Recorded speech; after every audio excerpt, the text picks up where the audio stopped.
కాపులు కొత్త పార్టీ పెట్టబోతున్నారా? కాపు నాడు పేరుతో కొత్త పార్టీ ఆంధ్రప్రదేశ్లో ఆవిర్భవించబోతుందా అంటే సోషల్ మీడియా వేదికగా అటు ఇన్స్టాగ్రామ్ కావచ్చు, ట్విట్టర్ కావచ్చు, ఫేస్బుక్ కావచ్చు, ఈ మాటలు గట్టిగా వినపడుతున్నటువంటి పరిస్థితి కనిపిస్తుంది.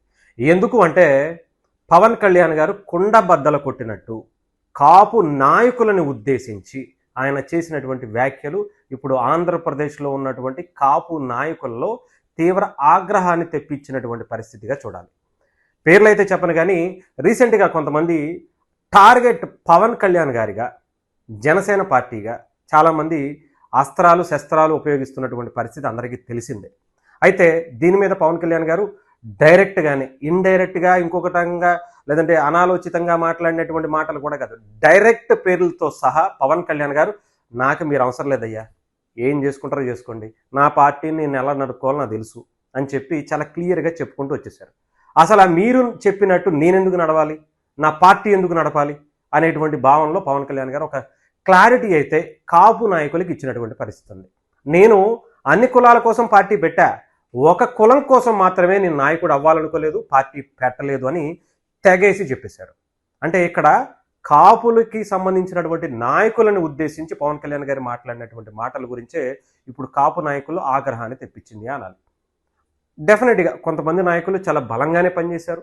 పవన్ కళ్యాణ్ గారు ఏమీ పిలవకపోయినా, పవన్ కళ్యాణ్ గారు ఏమి మీరు వచ్చి పలానా నియోజకవర్గాల్లో పని చేయండి అని చెప్పకపోయినా వాళ్ళ భుజాన వేసుకుని వాళ్ళు అనేక నియోజకవర్గాలు తిరిగి కూటమికి సపోర్ట్ చేసినటువంటి మాట అయితే వాస్తవమే. కానీ గెలిచిన తర్వాత 2 ఏళ్ళు అవుతుంది, కొన్ని ఇబ్బందులు వస్తాయి.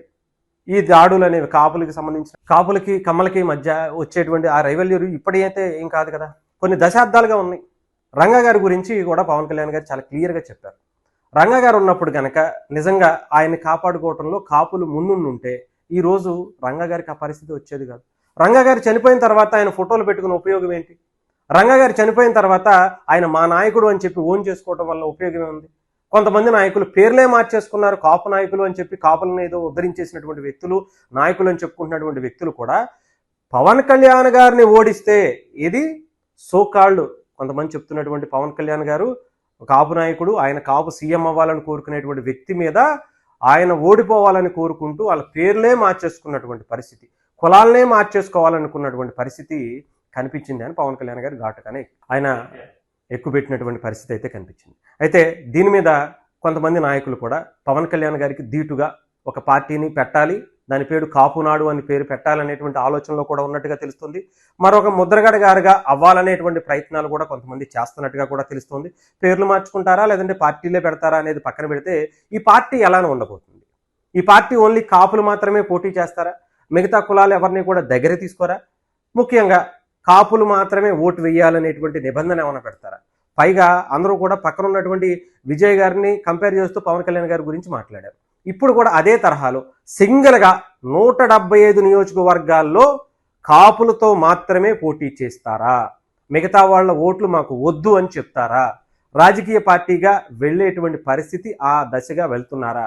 వేరే వాళ్ళతో కలిసి ప్రయాణం చేయకుండా సింగిల్గానే పోటీ చేసేటువంటి పరిస్థితులు ఉన్నాయా అనేది ఇప్పుడు వీళ్ళ రాజకీయ పార్టీ పెట్టి వీళ్ళు ఒక నాయకుడిని ఎన్నుకుని వాళ్ళు గనక నిజంగా సక్సెస్ అయితే అప్పుడు పవన్ కళ్యాణ్ గారిని డెఫినెట్గా ఆయన మాటల్ని, ఆయన చేసినటువంటి కార్యక్రమాలని, ఆయన పార్టీని నడిపినటువంటి తీరుని డెఫినెట్గా తప్పు పెట్టేటువంటిది అవకాశాలు అయితే కనిపిస్తున్నాయి. సో ఈ మధ్యకాలంలో నాకు తెలిసి అలాంటి కార్యక్రమాలు చేస్తారా లేదా అంటే ఈ కాపు నాయకులకి సంబంధించినటువంటి ఆ పార్టీ ప్రకటన కావచ్చు, ఆ తర్వాత జరగబోయేటువంటి పరిస్థితులు కావచ్చు, వాళ్ళకి అంత పార్టీని అన్ని సంవత్సరాల పాటు అంటే ఓటమి వచ్చినా గెలుపు వచ్చినా మిగతా వాళ్ళతో కలిసి వెళ్ళటం, ఆ రాజకీయాల్లో నిలదొక్కుకోవడం, ఇవన్నీ కూడా చేసేటువంటి పరిస్థితులు, సాధ్యాసాధ్యాలు ఇవన్నీ కూడా మరి రాజకీయ నాయకులు, సోకాల్ రాజకీయ నాయకులు చేస్తారా?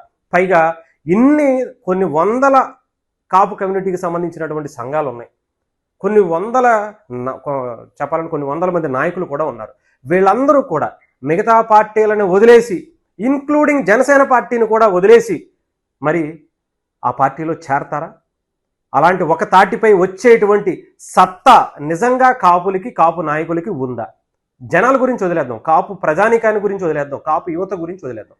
ఓన్లీ నాయకులు మాత్రమే మిగతా పార్టీల్లో ఉన్నటువంటి అందరినీ కూడా ఒకటే తాటిపై తీసుకొచ్చేటువంటి సత్తా వీళ్ళ దగ్గర ఉందా? కాపు నాడు అని పేరు పెట్టుకోగానే ఆ స్థాయిలో వాళ్ళ రాజకీయం చేయగలుగుతారా లేదా అనేది ఇప్పుడు మనమైతే చూసేటువంటి పరిస్థితి అయితే ఉంది. చూద్దాం ఏం జరగబోతుంది, ఏం చేయబోతున్నారు అనేది కూడా నాకు తెలిసి త్వరలో. ఇప్పుడైతే మాటలు సోషల్ మీడియాలో వినిపిస్తున్నాయి, రేపు పొద్దున్న మీడియాలో కనిపిస్తాయి.